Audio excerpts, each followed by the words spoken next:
everybody. My name is Sai.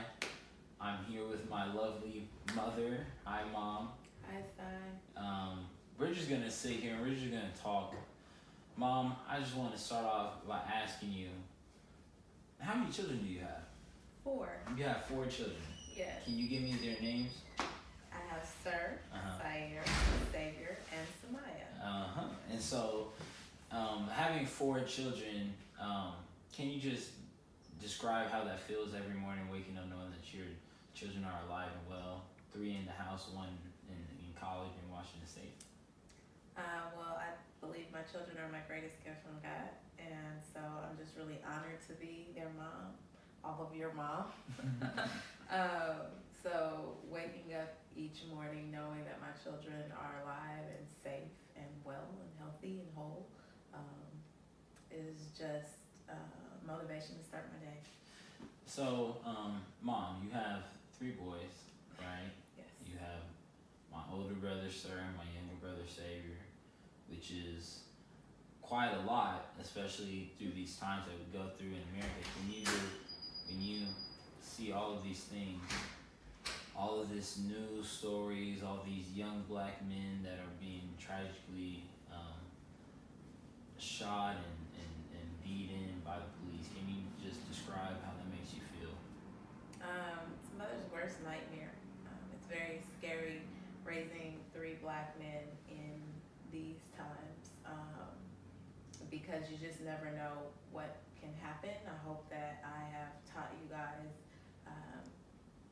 how to be safe, but even in being how to be safe doesn't guarantee your survival because as we see, many young black men are being killed for no reason other than the fact that they are targeted because they're black. So it is actually very scary raising you guys. That's probably why I'm so protective and I don't let you go everywhere and I don't let you wear certain things and I'm very, protective in that sense. And when you go out, I worry, I stay up the entire time until you come back in because I just,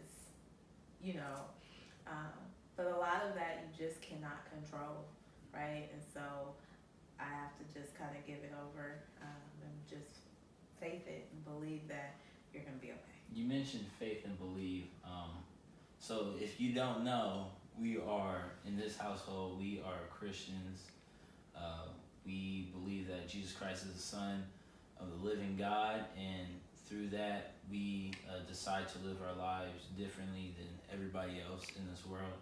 So, Mama, why is it so important for us to have a strong faith in God, especially when we're going through these type of times that we just described? Well, I think that if you don't believe in any higher power, if you don't believe in any ultimate source, if you just believe that we, evolved from animals and then there's no reason, there's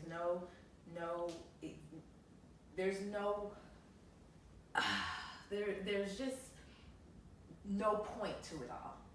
So for us, I believe that we were created, right? And that our days are already chosen, they're already numbered. God has already determined, and that eventually we'll see each other again.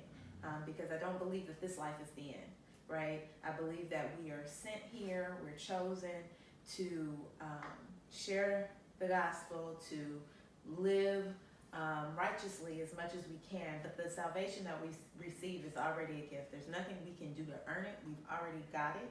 And so ultimately, our goal is just to let others know who we are by what we do, so that they too can receive the gift of salvation. I don't believe that that anything happens by circumstance or by chance.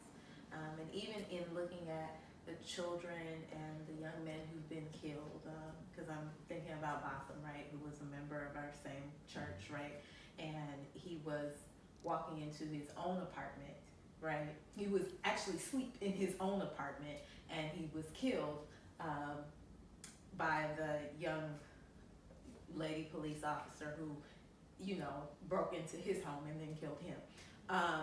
And I think about his mother, and I think about his family, and how their sorrow has evolved into a higher plan, a higher goal, a way of outreach, of reaching out. And just if we look, Trayvon Martin, if we continue to look at the pattern, these activists, these children that have passed on have created more activists, right? So there are more people speaking about the injustices of racial profiling. And I don't want to say that it's just African Americans, because I don't believe that we're the only race that is racially profiled, right? I believe that we're the race that we choose to look at more in depth because that's who we are.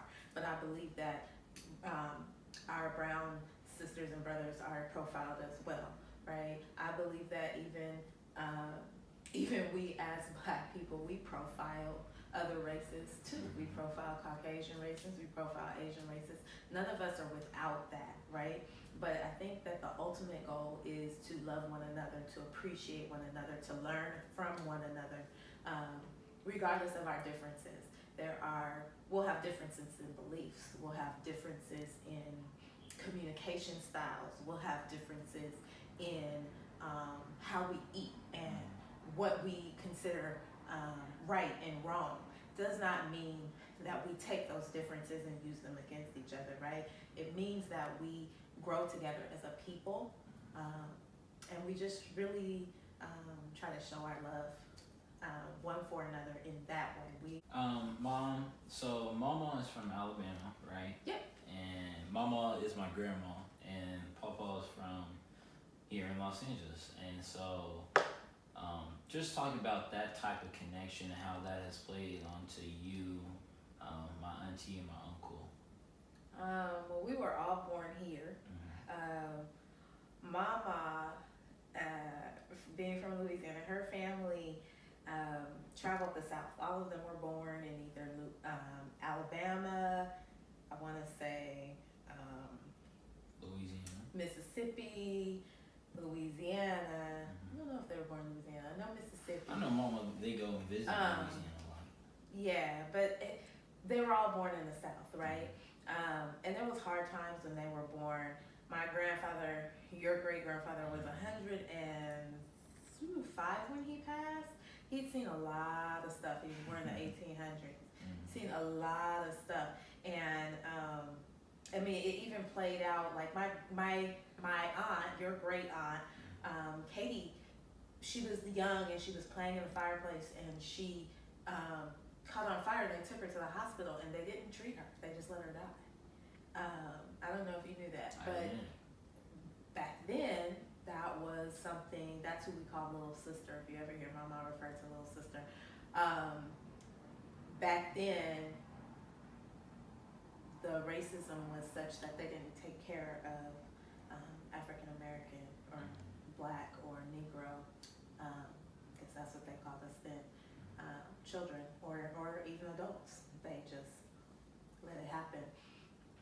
So I think about the things that Mama has experienced, and then that kind of transverses to my dad, right? My dad wouldn't even be here. Your grandfather wouldn't even be here. I know. Right? If his dad didn't jump on the train to California and get to California, and he was back there in Texas, and he happened to I think say hello to a white girl, and they that's crazy. They sent the dogs out on him, and he literally jumped on a moving train that actually ended up in California, and he got a job on the railroad, and wow, that's how we're here. So I think about those stories that my parents have told, or I've heard from my grandparents, and I think about being here in Los Angeles. We were kind of fortunate to not have to deal with all of that stuff,